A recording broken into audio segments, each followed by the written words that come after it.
Alors, préparer des données pour une analyse, c'est un peu comme faire la cuisine, en fait. On ne peut pas juste tout balancer dans la marmite et espérer que ça donne quelque chose de bon. Non, non. Il faut d'abord trier, nettoyer, s'assurer que chaque ingrédient est parfait. C'est exactement ce qu'on va explorer aujourd'hui. Cette étape qui est absolument cruciale, où l'on transforme un tas de données brutes, un peu en désordre, en un véritable atout, quelque chose de fiable pour prendre les bonnes décisions. Et on va commencer fort avec cette question. Vos données vous mentent-elles? Oui, ça peut sembler un peu provocateur, je sais, mais la réalité, c'est que les données brutes, celles qu'on vient tout juste de collecter, elles peuvent être incroyablement trompeuses. Elles cachent souvent des pièges qui peuvent fausser, mais alors complètement, notre perception de la réalité. Alors, ces pièges, ils prennent plusieurs formes. Pensez-y. On a les erreurs de saisie toutes bêtes, les incohérences entre différentes sources de données, les fameuses cases vides là où on attend une info cruciale, et puis il y a ces valeurs, vous avez celles qui sont tellement extrêmes qu'on se dit « c'est pas possible ». Sans oublier les formats de données qui ne collent pas les uns avec les autres. Bref, voilà les principaux coupables qu'on va apprendre à démasquer ensemble. Allez, voici notre feuille de route pour ce décryptage. D'abord, on va voir pourquoi les données brutes posent problème. Ensuite, comment on s'occupe des infos manquantes. Après ça, on enfile notre casquette de détective pour traquer les anomalies financières. Puis, on verra comment mettre toutes les données sur un pied d'égalité. Et pour finir, comment on est traduit pour que les machines puissent enfin les comprendre. Première étape donc, le problème des données brutes. Il faut bien comprendre que l'information aujourd'hui, elle déboule de partout. Des capteurs, des documents textes, des formulaires en ligne.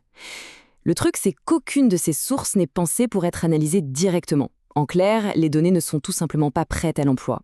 Et là, il y a une idée vraiment clé à saisir. C'est la différence entre ce qui est valide et ce qui est précis. Prenons un exemple, une adresse postale. Elle peut être parfaitement formatée, donc elle a l'air valide. Mais si cette adresse n'existe pas en vrai, alors la donnée est imprécise. Et c'est là que ça devient dangereux.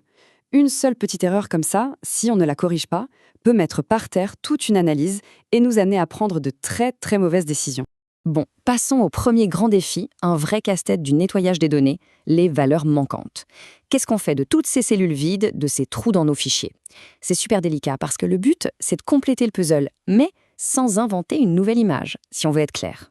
Pour bien gérer ces données manquantes, la toute première question à se poser, c'est pourquoi est-ce qu'elles manquent? En gros, il y a deux scénarios. Le premier, c'est le MCAR, quand c'est complètement aléatoire. Imaginez un simple bug technique, un capteur qui tombe en panne, pas de raison cachée. Mais parfois, c'est plus subtil. C'est le cas MAR, où le fait qu'il manque une donnée est lié à une autre information. L'exemple typique, les personnes plus âgées qui renseignent moins souvent leurs revenus. Saisir cette différence, c'est vraiment la clé pour choisir la bonne stratégie de correction. Ah, on arrive à un sujet passionnant, la chasse aux outliers, ou les valeurs aberrantes en français. C'est quoi un outlier? Eh bien, c'est ce point de données qui ne ressemble à aucun autre, celui qui sort complètement du lot. Les repérer, c'est absolument essentiel parce qu'ils peuvent être deux choses, soit une simple erreur à corriger, soit une pépite d'informations super précieuse. Pour que ce soit bien clair, prenons un exemple. Imaginez une liste de salaires dans une entreprise. La plupart tournent entre 1 000 et 3 000 euros, et puis bam, au milieu de tout ça, une ligne affiche 30 000 euros. Là, c'est évident, ça saute aux yeux que c'est une valeur aberrante. Mais la vraie question, c'est comment on fait pour les détecter de manière systématique, sans se fier juste à notre intuition. Eh bien, c'est là que les statistiques viennent à notre rescousse, avec une technique qui s'appelle l'écart interquartile, ou IQR. Alors l'idée est assez simple en fait.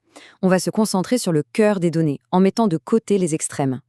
On calcule Q1, la limite des 25% de salaire les plus bas, et Q3, la limite des 25% les plus hauts. L'écart entre les deux, c'est notre fameux IQR. Et à partir de là, on peut définir une zone de normalité. Dans notre exemple, on voit que la limite supérieure est de 4 000 euros. Notre salaire de 30 000 euros est donc très loin au-dessus. C'est la confirmation mathématique, c'est bien une valeur aberrante. Mais attention, et ça, c'est le point crucial, une valeur aberrante n'est pas forcément une erreur. Ce salaire de 30 000 euros, ça pourrait être une simple faute de frappe, un zéro en trop, ou alors ça pourrait être le vrai salaire du PDG. La détection, ce n'est que la première étape. Après, il faut absolument enquêter pour comprendre d'où vient cette valeur avant de décider si on la supprime ou pas. Et pour voir à quel point cette détection d'anomalies est puissante, regardons un autre domaine, la fraude bancaire. Imaginez le scénario. Un client a des habitudes de dépenses bien précises, des petits montants, toujours au même endroit. Et puis, d'un coup, un achat de 2 000 euros à l'étranger. Juste après, un retrait de 1 500 euros à 500 km de là. Et pour finir, plein de petits achats dans des stations-service dans des villes différentes. Chacune de ces transactions est une valeur aberrante. Et mise bout à bout, elle raconte une histoire très claire, celle d'une fraude.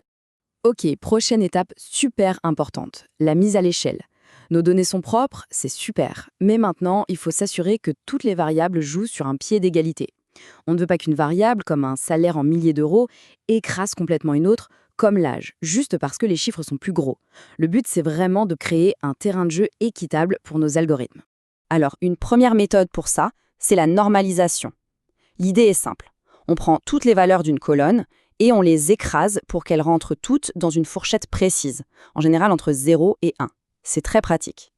Mais il y a un piège. Comme cette méthode se base sur la valeur la plus petite et la plus grande, un seul outlier complètement fou peut fausser tout le calcul et tasser toutes les autres valeurs dans un tout petit coin. L'autre grande approche, c'est la standardisation. Et là, la philosophie est différente. Au lieu de s'appuyer sur les extrêmes, on va recentrer toutes les données autour de la moyenne, qui devient 0. Le gros avantage, c'est que cette méthode est bien plus robuste. Elle est beaucoup moins sensible aux outliers, ce qui en fait souvent un choix plus sûr, surtout si on n'est pas certain d'avoir éliminé toutes les valeurs aberrantes. Donc, pour résumer, visuellement, à gauche, on a la normalisation, formule simple, on ramène tout entre 0 et 1, c'est top pour certains algos comme les réseaux de neurones. À droite, la standardisation, on centre tout autour de la moyenne, c'est souvent le meilleur ami des modèles qui aiment bien les données qui suivent une distribution normale, comme les régressions. Au final, le choix entre les deux, ça dépend vraiment du problème et de l'algorithme qu'on compte utiliser. Et voilà, on arrive à la toute dernière étape de notre préparation, la traduction. Parce que oui, nos chiffres sont propres, ils sont à la même échelle, mais ils restent en détail. Les machines, elles ne comprennent que les chiffres. Les catégories de produits, les couleurs, les niveaux de satisfaction, tout ça, pour un algorithme, c'est du charabia. Il faut donc tout convertir en format numérique. Mais avant de tout transformer en chiffres, il y a une distinction super importante à faire. D'un côté, on a les variables nominales. Ce sont juste des étiquettes, sans aucun ordre. Pensez à rouge, bleu, vert. Il n'y en a pas un qui est plus grand que l'autre. De l'autre côté, on a les variables ordinales. Et là, comme leur nom l'indique, il y a un ordre. Petit, moyen, grand, il y a une hiérarchie logique. C'est fondamental de faire la différence, car on ne va pas du tout les coder de la même façon. Et parfois, figurez-vous, on fait même le chemin inverse. Ça s'appelle la discrétisation. Là, on prend une variable continue, par exemple l'âge précis d'une personne, et on la découpe en catégories, jeune, adulte, senior. Ça peut paraître étrange de perdre de l'information, mais ça peut énormément simplifier un modèle ou l'aider à repérer des tendances. Par exemple, le comportement d'achat est peut-être très similaire pour tous les adultes, mais très différent de celui des seniors. La bonne nouvelle dans tout ça, c'est qu'on n'a pas besoin de réinventer la roue à chaque fois.